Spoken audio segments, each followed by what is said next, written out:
Hey, this is Trent Rush. Welcome to the Under the Halo podcast. We got the audio good, right? Okay, perfect. All right, we got Mickey Moniak on with us this week. Man, it's going to be so much fun getting a chance to talk about baseball with somebody. I don't know if anybody loves baseball quite like Mickey Moniak. We're going to get into that love for the game, how he sees it, how he's worked through some struggles this season. I think there's a lot of interesting insight that Mickey Moniak is going to provide for us. Now, another really important young piece to the puzzle for the Angels as they are trying to build. He's a graduate of the 25U crew, 26 years old now, but Mickey Moniak is special talent, and looking forward to sharing this conversation with you right now. Mickey, it's fun hanging, man. It's good to see you. Yeah, it's good to see you smacking the baseball around, which is awesome after what we saw you do last year. And then I know it didn't happen a whole lot the first half of this year, and then all of a sudden it does. I mean, baseball-wise, really cool to see what you're doing right now. Just kind of want to get into where you're at in terms of your swing right now. How are you feeling? And just kind of where do you feel like you're seeing the ball right now? I think, got off to a slow start, for whatever reason. Was playing through, a few minor things, injuries-wise. But obviously, swing wasn't where I felt like it needed to be. And that's baseball. It's I always describe hitting as a seesaw.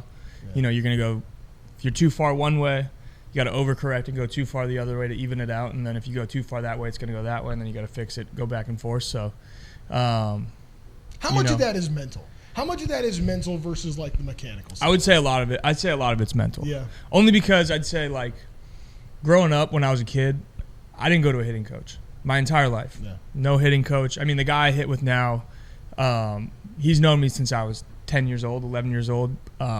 But he was my travel coach, and he does hitting, all that stuff. I think I might have hit with him once or twice when I was in high school just because I wanted to go hit in the cage. But it just kind of goes to show, all I thought was hit a line drive. When I was a kid, I'd get up there, I'd mimic guys' stances. I remember I tried to hit like Ryan Howard growing up, just do his batting stance, and then I go up there and, try to hit line drives, try to put the ball in play, and was pretty good at it, obviously. And were you always the best player on your team growing up as a kid? Yeah. See, I knew it, and that's what happens. Every guy that gets to the big leagues, it's always the best guy on their teams. Because I was the guy that very much wasn't. So I'm just happy to be here. To be quite honest with you, but I'll just say this, Mickey. I had a bunch of my old teammates that actually came to the ballpark. I hadn't seen them since middle school, and they were here, and we were kind of reminiscing. You pick up right where you left off, which is amazing. But we're telling stories about we used to go to the Little League fields, and we'd try to just launch a tennis ball as far as we possibly could. Were there any games you would play as a kid, just baseball games, just having fun out, like a dream summertime day? What did that look like? Oh, it was nonstop. Yeah. My cousins played baseball growing up, and so we hung out a bunch. My family on my dad's side, we were really close. We every weekend, it seemed like weekdays, we'd go over to their house, hang out. Yeah. They had a pool in their backyard, a little grass patch, so we played baseball in the pool. Just swim the bases, stuff like that. And then me and my cousin, we called it the error game. Okay. We basically just throw picks to each other and try to make them miss. And if they miss, that's 1 point. Yeah. We go back and forth. And they were always, my cousin was 4 years older than me. So, and then most of my cousins were 3 to 4 years. So I'd be playing, with them. So, I think that kind of helped me out in the living room. Thankfully, my parents were cool with it, but I would throw tennis balls against the wall and dive onto the couch, and I would do top 10 plays, and I'd rate my own plays. We played tennis ball, baseball, wiffle ball. Me and my brothers every day. Balloon baseball was a big one in the house, and then Little League we had. I think games would be from anywhere from 8 a.m. to 4 p.m. I think was the last game or something like that, and. It'd be on Saturdays. I would get to the field no matter what. Yeah. At 8 a.m. I'd be like, Dad, we're going. Because all of us would hang out, and we had there's a area behind the fence on one of the fields where we would play tennis ball, baseball. And, we'd mess around for hours and then finally go play. And that's just kind of what we did. I think I went back to my Little League actually pretty recently. Yeah. Just to go talk to the All-Star team. And, one of the guys who's coaching it was an umpire. When I was in Little League, we were really close. And I I think they put the batting cage on our tennis ball baseball field because I think guys were hitting houses behind the fence too much. So they it looked like they kind of blocked that one off. But yeah, it was baseball all the time. That's beautiful, and competition all the time too. All the time. Like I remember, were you a video game guy? Oh yeah. See, because it would be for me anyways, and I'm a little bit older than you, but not much. We would play all day long, and then as soon like when it got dark and you couldn't play anymore, then that same competition was happening. Like, and we were playing like really young. Ken Griffey Jr. Slugfest was the best game ever. But like whatever the baseball game was, and it was nonstop action, nonstop competition. Like that's kind of how I grew up with it. Was it the same for you? 100%. Yeah. I remember me and my little brothers. I just remember vividly one Christmas break. So we get 2 weeks for Christmas break. Yeah. And we had the Wii, and we were playing Mario Super Sluggers was the game. I remember So that game. me and my brother, we did it for 2 weeks straight, and it was we drafted our team because you draft your team based on the characters and all that stuff. So the first team we draft, like that's your team, like you're playing with that team every time, and we basically did like a 2-week league, and like we were keeping track of stats, we were keeping records.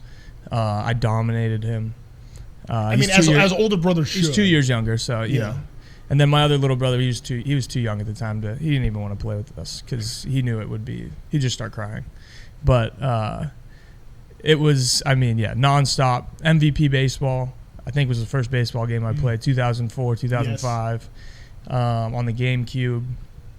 Yeah, it was just, I used to love all that. And, like I remember when MLB The Show came out, and I would do, I'd do the road to the show, and you'd get so serious. Like I treat it so serious, like it was actually, real life. So, yeah, anything like that, competition wise, was that's I was beautiful. all in. I mean, I see. I was the nerd that was trying to like build the team and build the roster, and actually playing the game didn't matter. I was trying to build my team. That's kind of where I was at.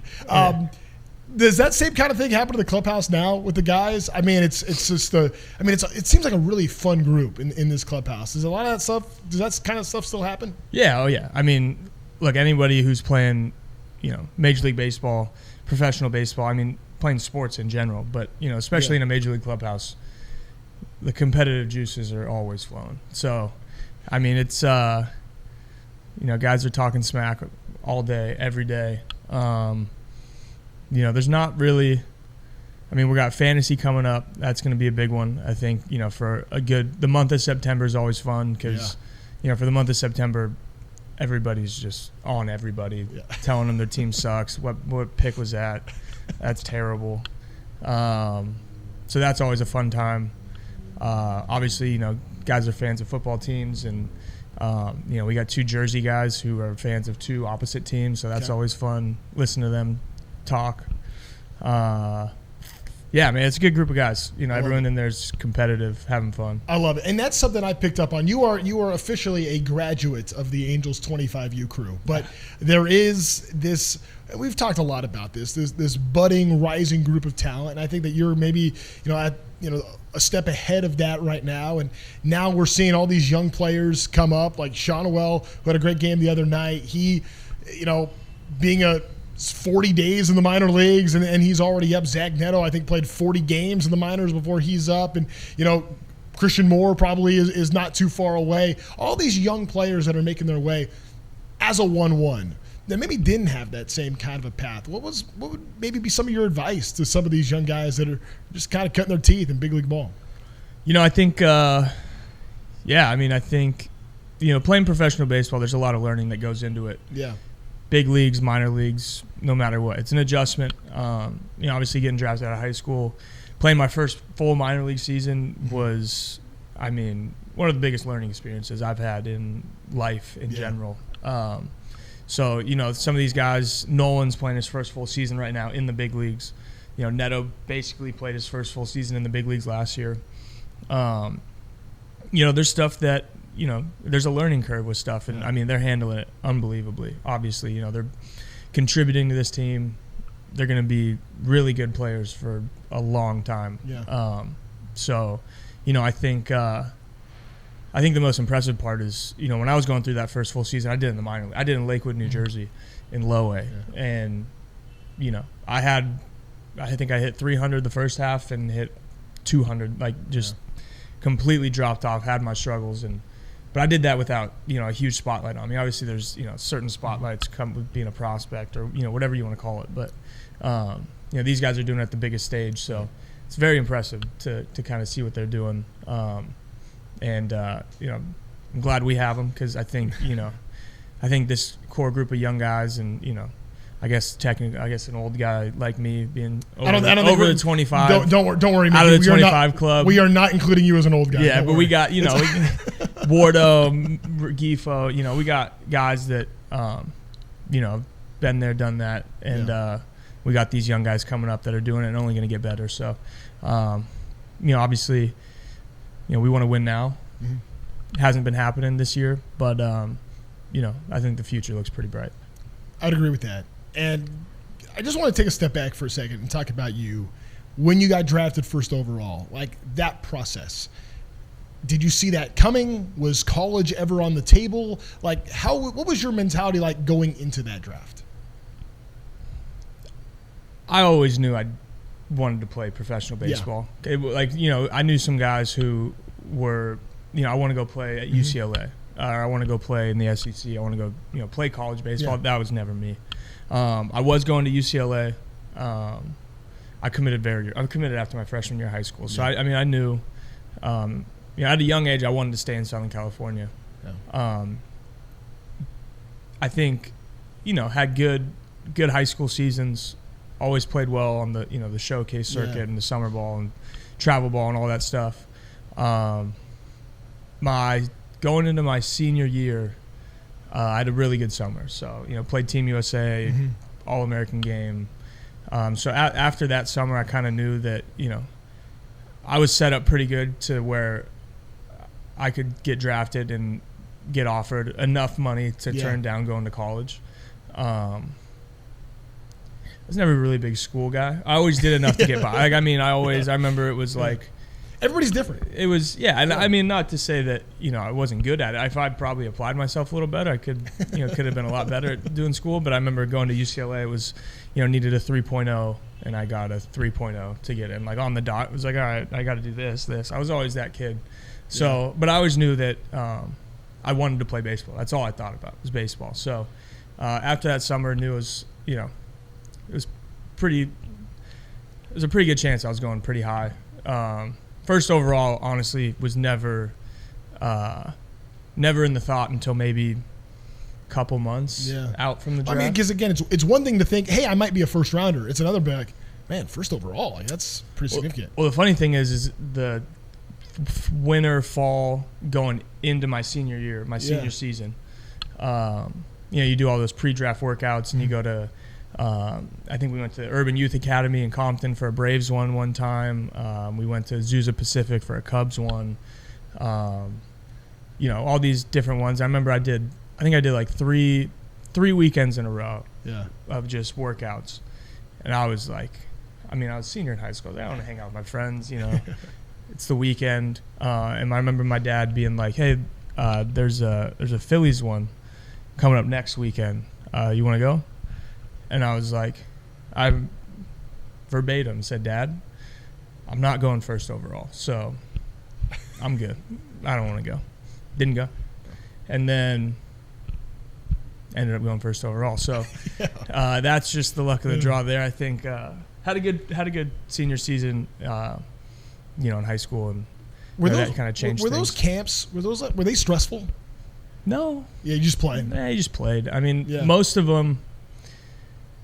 I guess a couple of them, you did play like a little scrimmage. Yeah. But, for me at that time, it was just baseball. And I think that, that's where I'm at my best is just, whether it's the big leagues, a pre-draft workout, high school baseball, the backyard, it's just baseball. And I think that's, why, my senior year I had a lot of success. I remember being younger and watching guys who were, projected pretty high and kind of seeing them fall off a little bit their last seasons. And it was just because, all they were thinking about was getting drafted, all that stuff, instead of just focusing on playing. So I remember telling myself going into my senior year, it's the last time I'm going to play baseball with all my best friends. It's, last season of high school baseball, last chance to win. that was the focus. It was never like I need to get drafted here. I got to do this. Got to do that. That was an afterthought. It was kind of just I'm gonna go have fun, and if I get drafted, I get drafted. If I don't, I'll go to UCLA. It's not that big of a deal. That seems like something that I think maybe gets lost in this. I mean, the world of baseball, especially amateur baseball, is totally different, today versus what it was 15, 20 years ago. It's night and day different. But there's so many guys, I see it, I'll see a player that, wow, projected first-round pick as a sophomore, and it's like, draft comes, wait a minute, what happened to him? That happens quite a bit in baseball. So, what would be your advice to some of those showcase kids that are feeling like, hey, they're talented, they got a shot, they got a lot of people telling them how great they are. What would be something that you would tell them? You got to love it. I think you got to love the game of baseball. But more importantly, you got to know how to win. I felt like that's what, my whole travel ball, high school, all that stuff, it was always about winning. It was never about. I remember sitting through these workouts, and I remember telling scouts, and I would rather go 0 for 4 and win than 4 for 4 and lose. Like that was just always my mindset, always my mentality, and it kind of just puts you in a position to go out there, and if all you're focused on is winning, then you're going to be able to do the things you need to do in the right moments. And if you're doing that, stats, showcase ball, as people call it now, it'll show. I think the amateur side of things has changed so much even since I was doing it. And that was 8 years ago. So I think I was kind of in the beginning of the shift a little bit. I went to a few showcases, stuff like that, but I think just knowing how to win, being a good teammate, stuff like that will go a long way. I always say my favorite memories of playing baseball as a young kid were playing for Team USA when I was 15 and 18, and it was all about winning. There were guys that got drafted really high that year that didn't make the team. I talked to Joe. Joe didn't make the team as an 18-year-old kid, even though, and he got drafted 10th overall. Like it was just like. It's weird. It's cutthroat. I don't know what their criteria is or what it is, but it was all about winning, and I just enjoyed every second of it. Being in that system, putting on the stars and stripes, and you're also playing with just the best players in the country as you guys are going on these world tours. What are maybe some of the things that you remember about some of those trips? I mean, it was just so much fun. I mean, getting to do it. So like meeting kids from across the country was kind of, it's something that's different now that, guys 20, 30 years ago kind of didn't have the luxury of doing is, when we get drafted, I remember getting drafted and I knew 11 guys that got drafted by the Phillies right off the bat. So it wasn't, really like starting new. You build these relationships before, you get to pro ball, and just kind of watching each other's journeys through the whole thing. That was kind of the coolest part for me, staying in touch with guys. And then obviously going through the journey of the minor leagues and now playing, in the big leagues and playing against a lot of these guys, getting to say what's up to them, before games, playing against them, playing with them. I think that's kind of been the coolest part about the whole journey through, my career of baseball, starting young and, being where I'm at now. I mean, it's a journey. I think that's the best way to describe it is, there's a lot of different things that come with it, and I've enjoyed every second of it. I remember there was a story about Bryce Harper playing on one of those teams and kind of that experience that he had. Were there any stories? Like, are there any like fun things that you can share about just being in a group like that? I mean, it's so unique to see that much young talent representing your country. There's pressure when you have those 3 letters on your chest. There's pressure to win as the United States of America, and especially like going on the road to some of these other countries. I would imagine you feel that. Oh yeah, no, I think. You definitely feel it. It's one of the best feelings ever, though. Yeah. I think you stand on the line, you hear the national anthem with USA across your chest. I mean, there's really no better feeling. I think when I was 15, we went to Colombia, and that was crazy. Just being a 15-year-old kid going to South America and playing against all these teams. I remember we got put up in this like hotel apartment building place in Barranquilla, and with all the other teams. So just like, I remember the last day we were trading stuff with Cuba, and those are the Pan Am games. So it was like Cuba, Venezuela, all the Americas teams. When I was 18, we went to Japan, played in Osaka, and we won. We beat Japan in Japan, so that was as good as it gets. But Sure. I think the funniest story, this just goes to show how young we are in Japan, is we had one day off, and one of my buddies, Cole Stobie, his family was there. My family didn't make the trip, so I was tagging along with them for the off day. We went around, explored the city. It was awesome, and then it came time to eat, and you think you want to go to some authentic sushi or some good Japanese food, and I think we ended up at a TGI Fridays so that's one of my big regrets of that trip.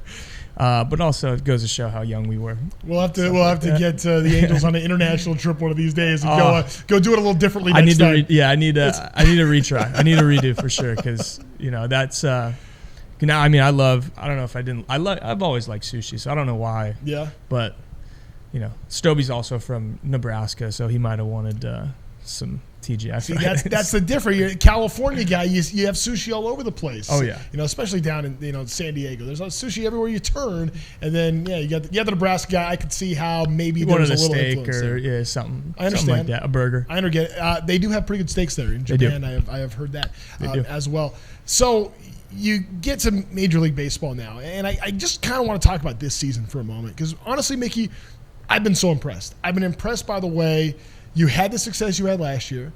You come into this season, and maybe some guys in your spot would have been thinking, hey, I'm definitely going to be a starter now. And I don't know that was the case for you. And you kind of had to work, and you had to grind, and you were given some opportunities, but the numbers weren't really there. And you just kept working, and you just kept working. And then for whatever reason, something turned, and now Mickey Moniak is Mickey Moniak again. And as a fan, it's amazing to see that. But when you were in some of those probably pretty dark times, trying to fight your way through it, no doubt, what were some of the things you were thinking about as you were trying to push through that? Because a lot of guys don't ever get past it. Yeah, I think part of it, I'd say the biggest part of it is the support system I have. My fiance coming home those days, when I would go 0 for 4, having a tough start to the year, she was always there to kind of pick me up, make sure that I was staying on track, in the right headspace, even though things weren't going well. Yeah. My family, I talk to my dad every morning, good or bad. He texts me after every game, and sometimes he's almost overly positive. He goes, I could go 0 for 4 and strike out 3 times. He goes, oh, dude, you just missed so many of those pitches. Like, Dad, I went 0 for 4, 3 strikeouts, dude. But, that's why he's the best. That's why I love him. Yeah. My mom, who knows nothing about baseball, so every time I talk to her, it has nothing to do with baseball, which is nice, because it's just kind of life and stuff like that. And then the coaching staff here, obviously, Wash, EY, Jay Wash, Laker, Bray, the list goes on and on. My teammates, we're in this together. It's a family here. Obviously, you want to be playing better. You want to be playing better for those guys, your teammates, but they're also there to pick you up when you're not. So, that was huge for me going through all that. At the end of the day, it's baseball. It's going to happen. Yeah. I think going back to my first full season in professional baseball in low A, I kind of go back on that quite a bit, actually. Talking about how I hit 300 the first half, and end of the year hitting 230. Had a bad second half. And kind of from that moment on, it was just kind of the learning process we talked about playing professional baseball. Yeah.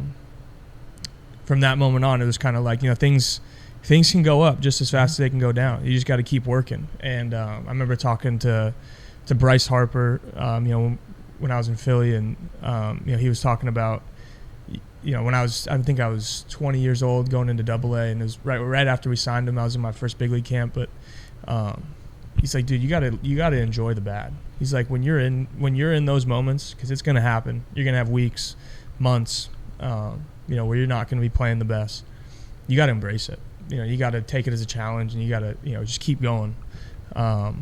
So I think that, all those things, have definitely helped me be able to kind of just keep going and, take the good with the bad, work, and keep working just to, make sure that I'm prepared every day to be ready to go and to be ready to help the team win. So. I mean, you could see it sometimes, especially, I'll be watching during batting practice, and there would be some times where it's like, kind of, in the middle of it, we'd be in May, and it's like, you could tell that in the cage, something wasn't clicking. It wasn't going right. You could tell you were frustrated. What did change? Was there something that clicked? Did it happen gradually? Was there an aha moment? Like when did the flip happen? I think health played a part of it. Yeah. I was dealing with a little ankle thing. Nothing too serious, but I definitely felt like it was, kind of affecting my swing a little bit in a negative way. That healing up was definitely huge. But I think the biggest thing was, kind of going back to what I used to do as a high school kid, and that's just try to hit line drives. I mean, just stay simple, not think about mechanics, get in the box and just get comfortable and just work on hitting line drives. I think, Jay Wash brought that to my attention one day, and that was kind of the aha moment. We were in the cage taking swings, and he's like, I want you to hit every single ball to this corner of the cage this high. And I remember right after he said that, I kind of just I took 3 swings, hit 3 line drives, and it was oh, yeah, there it is. And I kind of stepped out and was just like, Jay Wash said, what? And I was there. I was like, dude, that's what I did my whole life. I don't know where I got away from that, but that's just kind of been, showcases. I was never a guy who went out there and hit homers. I got drafted. I think I got to Clearwater and weighed in. I was a $167. Yeah. When I got drafted. So I wasn't the guy to go into showcases and hit home runs. The way I could showcase, my skills as a baseball player was hit line drives, gap to gap, and I kind of got away from that, just kind of trying to hit more homers or for whatever reason. But I kind of had the aha moment of that kind of worked. That worked when I was a kid, and now I'm 30 pounds heavier, so maybe this could really work. But you can understand that temptation when you see your stats on the board every single day, and teammates and the guys that are getting the big contracts, the guys that hit a lot of home runs. So is that something is maybe another thing that you're kind of fighting against sometimes, of maybe not wanting to go that way and stay within yourself? Yeah, no, for sure. I mean, I had a teammate, Adam Hazley, always used to say, you know what homers lead to? I was like, what? Strikeouts. And I was, it was one of those things where for that whole year, I think every time I hit a homer, I struck out my next at bat. I think he got in my head a little bit, to be honest with you. So that wasn't good. But I mean, it's true. You hit a home run, you're chasing it. It's a great feeling. Obviously it looks good, helps the team. But then, you go up there and you get a little big and, try to do too much and you swing and miss. So I think just kind of the main focus, just kind of stay within myself, try to hit line drives, be short and compact, and put the ball in play, and just kind of be me. Jay Wash, we talk about it, we joke about it. He says, just be boring. Just be boring, dude. He's like, hitting line drives in BP, hitting line drives in the game. He's like, it's boring. Everyone wants to see a home run. I get it. But, what boring leads to is not a very boring back of the baseball card. So, baseball people don't think that's boring. No. Baseball people know that's where it's at. Exactly. I want to get to something else you mentioned a moment ago in your conversation with Bryce Harper. Mm-hmm. Being around Bryce Harper and now here being around Mike Trout all the time. I mean, these are for a generation. I mean, the best players of an era. No doubt. What are some of the things that you feel like maybe you're able to take away from being around that kind of talent? I think just the way they go about their business. I think I've been lucky to be around some really good players, borderline Hall of Fame players. In Philly, I had Bryce, I had Schwarbs, Castellanos, JT, Kutch, all these guys here. I got Tony, Mike, had Shohei. The list goes on and on. But I think the one common denominator is kind of how they go about their business, and they all go about it in a different way. Yeah. But the constant is they're putting in the work. I think that is kind of what you need to do in order to be successful. And I think that finding what works for you. It's the other thing I've noticed is, they've got their routines, and like I said, they're different. Every single guy's routine is different, but that's because they found out what works for them. And I'm sure that, they probably took something from this guy they played with and this guy that, this other guy, and kind of put it together to find something that fits them. And, that's kind of been something that's been really cool to watch.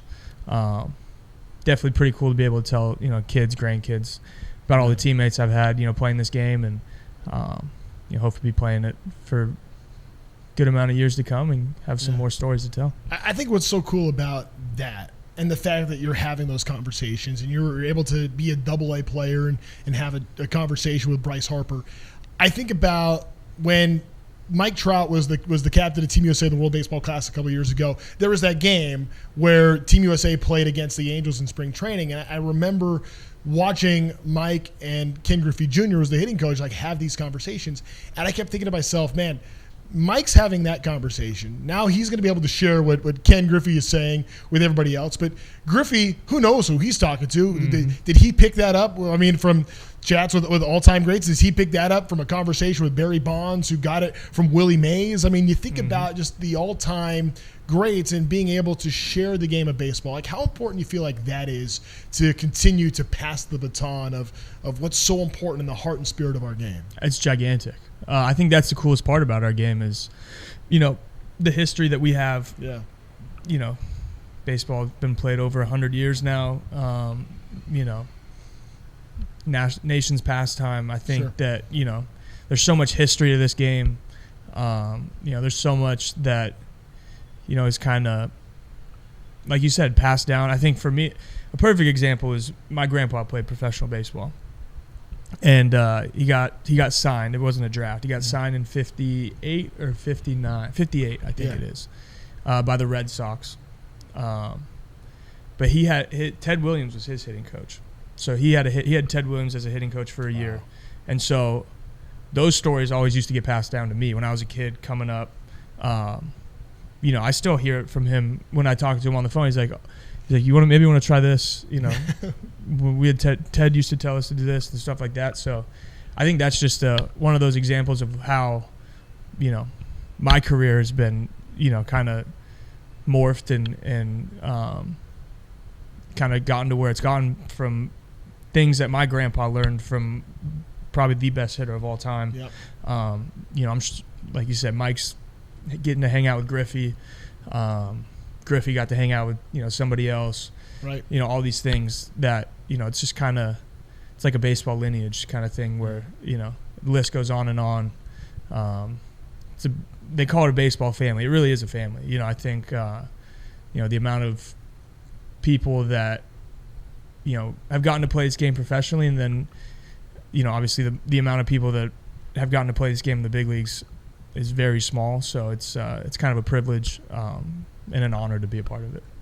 Mickey, I can tell how much you love baseball. And I would partly want to ask you, well, where does that love come from? That was what I kind of had in mind here. But, I think it was something you were probably born with. I mean, it's like the love of baseball, for some people, they're absolutely born with it. So, as a kid, growing up, you mentioned mimicking the Ryan Howard swing. Mm-hmm. Who are some of the others? Like, who are your favorite players watching growing up? Trevor Hoffman, for one. Being a San Diego guy, understood. San Diego guy. Didn't get to watch much of Tony Gwynn. I was, really young. So, but obviously I watched Tony Gwynn highlights. Yeah.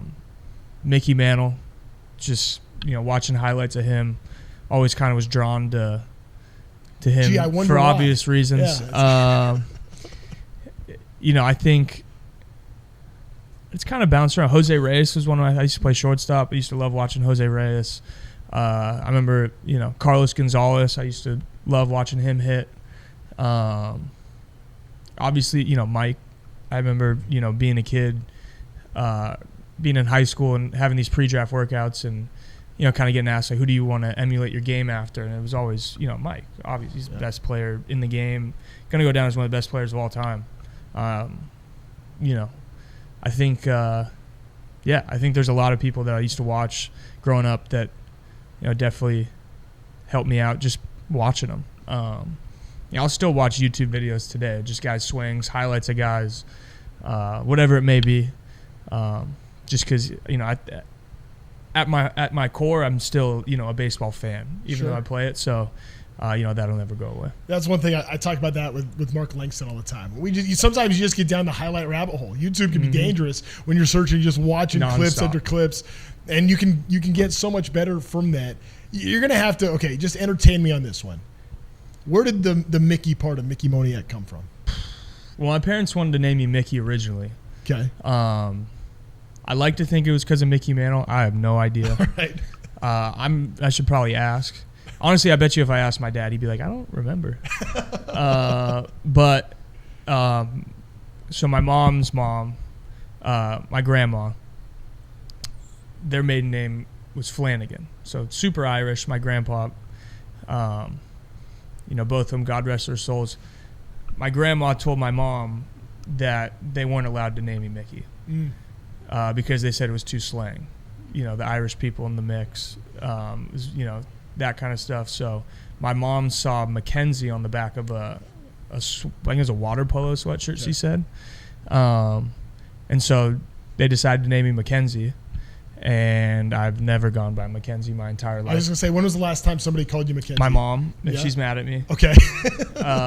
My grandma only called me Mackenzie, so she is the only one who called me Mackenzie.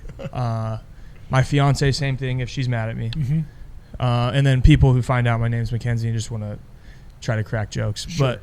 But, gone by Mickey my whole life. I remember being in high school, I was embarrassed of Mackenzie because, you know, first day of school, Mackenzie, raise your hand, you're a boy. Everyone's like, what? So I remember making sure my mom would go into call the school at least and make sure that they would say Mickey, like make sure they knew my name was Mickey.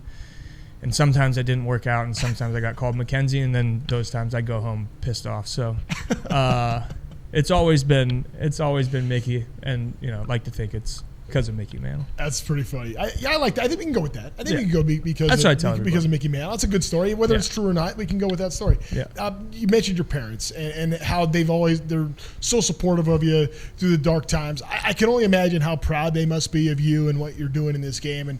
And you know, the positive text from your dad, oh, you're right there. He loves you. I mean, that's where all this stems from. And to have a support system like that, just what do you feel like that does for you? Maybe not just as a baseball player, but as a person. Oh, it's everything. You know, I think like the way I got 3 younger siblings, and you know, whether it's me playing baseball, my brother, he loves to golf and works at a golf course. My sister, you know, in school, my other brother does door-to-door sales. Like, they're the same supportive parents to all 4 of us with anything that we do. You know, baseball, the stuff I just named, like, they're awesome. They've been incredible. I think, you know, I always tell the story. This is kind of the best way to describe it. My dad, like, if I got drafted first overall, right, and, you know, got my signing bonus, and I decided that day, Dad, I don't want to play baseball. Like, I don't know, I don't want to do it. He would be like, okay, that's fine. What do you want to do? You know, it's kind of just, that's just kind of how we were raised. You know, whether it was my mom being the baby of 10, my dad being the baby of 7, just kind of down to earth people. You know, always treat people how you want to be treated. You know, things like that growing up that kind of just, you know, made me into the person I am today. And, you know, obviously wouldn't be here without them. And, I owe everything to them. So it's been pretty awesome to be able to have success, be able to share that with them, and just be able to go through this whole journey together. With that many aunts and uncles, You guys could put on a pretty good Thanksgiving football game. We did. You have a pretty good roster. Yeah, we used to. We used to have a good one, and that was only my dad's side too. If we added my mom's side, that's a lot. Crazy. That's a lot of family right there. Big wedding. So sure. Yeah, we got that one coming up. So yeah, I was gonna say get that ready to go. You guys excited? Yeah. Are you involved in the details? Financially, yes, but definitely, a little bit of planning here and there. But I've let her kind of do her thing. Obviously, I don't have a lot of time to be able to help, so I try to help where I can. But she's on it. She's killing it, and you got it. You got it. My little advice for you, Mickey. You got to be. You can't just totally hand the keys. You got to be. You got to be engaged, and ultimately, she's making every decision. That's what it boils down to. But I kind of learned do whatever you want. Like that's not a good answer. It's not a good answer. Like I've found that one out too. Yeah. I found that one out too. Yeah, it's I always ask, hey, you need any help? Sure. You need any help? Do you need any help? So she says yes. Okay, what do you need help on? She says no. So we're learning. We're learning. We're in the early stages. Well, congratulations. We're excited for you. Mickey, this has been fun. It's been fun to get to know you a little bit better and just talk some baseball because I love the game. I don't know if I love it quite like you do because I don't know that anybody does.